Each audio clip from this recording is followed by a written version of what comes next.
Hello, ladies and gentlemen. Eddie Marcus here today. This is a day that they've set aside. I heard some ladies say it served as a license plate to say that blacks have been liberated in some form or fashion from the oppression of slavery. And they want to use a form of acknowledgement of that today, I hear.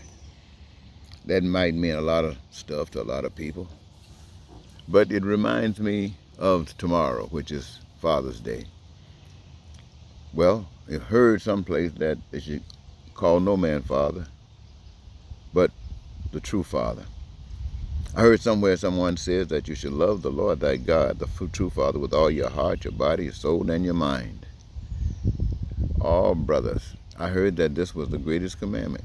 I heard that the second commandment was that you love your neighbor as yourself. Isn't that some powerful stuff? I also heard that if you seek the kingdom of the God, seek it. Seek ye first the kingdom above all other things. That's to please God. And having done that, then all things will be added unto you, which basically means your imagination. Whatever you can imagine is open to you if you can follow the basic principles of life. So I'd like to say, ladies and gentlemen, I'd like to take a moment, if I may, and tell you about my father.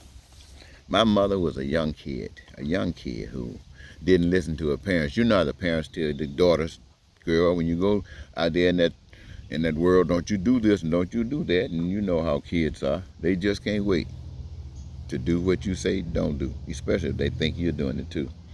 They want to see what it is that they're missing that you're getting. Well, my mother was a very young girl. So when I was born, my mother, and being in Jim Crow or steel plantation situation, couldn't take care of me, but there was my father there preparing for me. My grandparents weren't able to take care of me. They were young people. Well, they weren't young, but they were young people, if you know what I mean. But there waiting to be able to receive me were my great-grandparents. Took me in, raised me up under some different kind of rules and values I'm sure that I would have been raised under in a different situation. I see my father, my friends, taking care of me. My loving father taking care of me. I can't tell you about all of the things that my loving father, as you would concur that you yourselves have experienced, if not the same thing, something similar.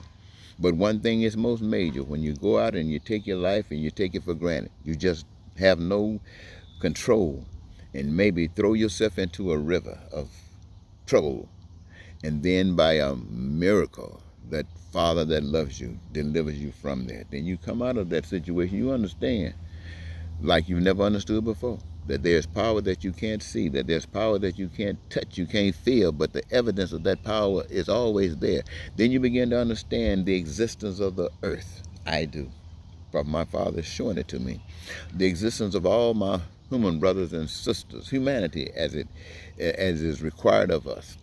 And so I'm looking at my Father loving us, loving us.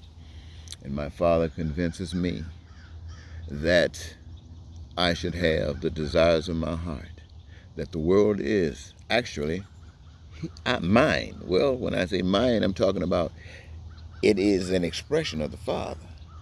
But what the Father has is all for the children. You hear people talking about cattle on 1,000 hills. Everything belongs to God. It's He who knows is true, and He that wills. Or when I say He, I'm talking about individual. Now, I tell you that this is the greatest opportunity for 2021 for me to sit here again and say the love of God is tremendously important. That me, take this moment to say that the way my Father's touched me, there should be no hunger on earth. Food should be prepared that no one should ever suffer, even a slight bit, being hungry. Shelter, never homeless. Never. And not just shelter, but the kind that you dream of. Everybody. Education, unlimited and unrestricted health care from the womb to the tomb. And all of the people benefit from these kinds of things. Every last one of you who listening to my voice today, and even those who are not, you benefit from these things, but they are gifts, they are requirements that are necessary to meet your essential needs. And the Father has prepared for that it might be made available to you by engaging you with some gift that God has implanted into your being. My Heavenly Father has implanted into my being, that I give to you what I'm giving to you right now. But for you to be doctors, to be teachers, to be lawyers, to be, no, you probably don't need a lawyer, get that out of the way, be stock food shelves, do all of the different jobs that you do. Father has prepared you to participate in that. And by so participating, it makes you part owner in all of the things that mankind have come together and created. Food, clothing, shelter, education, health care, transportation, vacation, all of the things that you have imagined are accessible to all of humanity by the power and the direction of my Heavenly Father. And because of this practice, all of us experience peace, we experience prosperity, we experience freedom, we experience joy of our lives, and we experience the fulfillment of our dreams. In other words, what we need, want, and desire is right there. Now, that's what I want to tell you about my Father. But I also want to tell you this. My Father wants to be your Father, because the father of the world is a con artist. The father of the world is a con artist.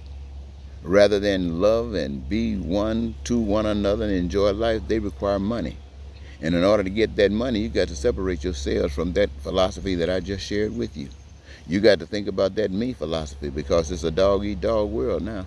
You got to be willing to lie, to cheat, to steal, to kill, to go into war, to use drones, to drop bombs, to surgically remove people who speak the truth to people as I do, to lift up God and to glorify our true Heavenly Father over the Father of man. In America, we have known the father of man. We have known it through slavery, oppression. We have known it through people like Jim Crow. We have known it through people like poverty and crime and violence brought on by people like Mitch McConnell, Donald Trump, and all those people who hate folks.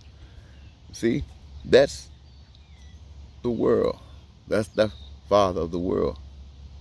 So yes, my Father wants to be your Father, wants you to turn that stuff loose and begin to live.